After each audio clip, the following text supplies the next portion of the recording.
आगामी मानसून सत्र को लेकर उच्च स्तरीय बैठक हुई। बैठक की अध्यक्षता झारखंड विधानसभा के अध्यक्ष रविंद्रनाथ महतो ने की। इस बैठक में मुख्य रूप से राज्य के डीजीपी, मुख्य सचिव समेत कई पदाधिकारी उपस्थित रहे।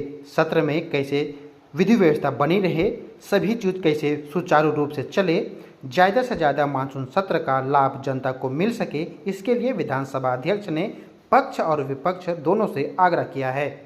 वहीं बैठक के संदर्भ में बताया कि ऊर्जा विभाग भी इस सत्र में उपस्थित होंगे। कई बार ऐसा देखा जाता है कि विद्युत आपूर्ति बाधित होने से कार्य भी बाधित होते रहता है। ऐसे में इस व्यवस्था को परेशानी ना हो, इसके लिए अधिकारी मौजूद रहेंगे। वहीं जल की व्यवस्था भी सुनिश्चित हो, चिकित्सा व्यवस्था को लेकर अच्छे चिकित्सा की उपस्थिति हो। इन सारे विषयों को लेकर आज उच्च स्तरीय बैठक हुई। आप सभी लोगों को ज्ञात होगा कि जब भी विधानसभा के अंदर में सत्र आहूत होती है, सत्र आहूत होने के पूर्व कई बैठक हमको करना पड़ता है। उसमें से आज का जो बैठक था वह उच्च स्तरीय पदाधिकारी को बुलाए थे कि सत्र चलने के समय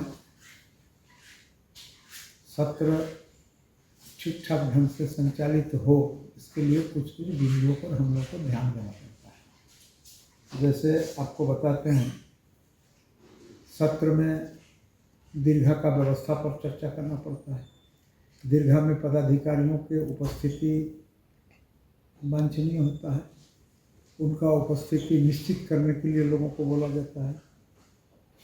मान्य सदस्यों के द्वारा अल्पसूचित और तारांकित प्रश्न जो दिए जाते हैं, उन तमाम प्रश्नों के उत्तर के लिए हम लोग संबंधित विभाग को भेजते हैं और संबंधित विभाग इन तमाम विषयों का जो उत्तर ससमय विधानसभा को भेजने के लिए उनको सूचित करना पड़ता है। इसी तरह से आपका कोई विधेयक या संशोधन विधेयक कुछ भी विधानसभा के अंदर लाना है तो वे ससमय लाना है, ताकि उस विधेयक की कॉपी हम लोग माननीय सदस्य को ससमय भिजवा सके, ताकि उनका सांगोपांग अध्ययन करके विधानसभा के अंदर वे स्वस्थ चर्चा में भाग ले सकें। विधि व्यवस्था भी बचा हुआ रहता है, विद्युत व्यवस्था भी उसके एक अंग है, उस पर भी हम लोगों को ध्यान देना पड़ता है। पुलिस बल का जैसे कि कुछ इस तरह का घटना न घट जाए, इसलिए गृह विभाग को भी कहा जाता है कि आप भी यहाँ पर अपना पदाधिकारी और आपका सिपाही का दंडाधिकारी और ये का पुलिस बल का प्रतिनिधित्व आप भी विधानसभा परिसर में और परिसर के बाहर करें। और कुछ कुछ प्रिकॉशन का भी स्थिति रहता है, जैसे कि कोई अवांछित व्यक्ति अंदर प्रवेश न कर सके, उसके लिए भी हम लोगों को ध्यान देना पड़ता है। स्वास्थ्य का भी ध्यान रखना पड़ता है हम लोगों को, ये कम से कम जीवनोपयोगी दवा का व्यवस्था जो तत्काल आवश्यक है किन्हीं के लिए, तो वह विधानसभा का जो अस्पताल है उसमें होना चाहिए। और इस बात को हम लोग उससे भी ज़्यादा मांग किए हैं कि कम से कम 1 या 2 अच्छे डॉक्टर चिकित्सक को भी सत्र अवधि में विधानसभा के अंदर डिप्यूट करें, ताकि ऐसा कुछ हो जाए, एम्बुलेंस का व्यवस्था करें।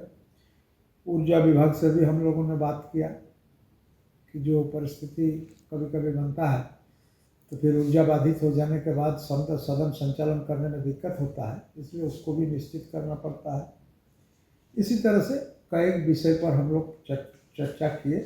चर्चा करने के बाद तमाम उच्च स्तरीय बैठक में उपस्थित तमाम पदाधिकारी, डीजीपी साहब, मुख्य सचिव, भवन सचिव, आपका ग्रामीण विकास सचिव, सारे लोग जो पदाधिकारी लोग आए थे, उन लोग भी सदन के लिए तत्पर हैं और सदन में किसी तरह का कोई भी दिक्कत नहीं हो, कोई भी असुविधा नहीं हो, उसके लिए लोगों ने आश्वस्त किया।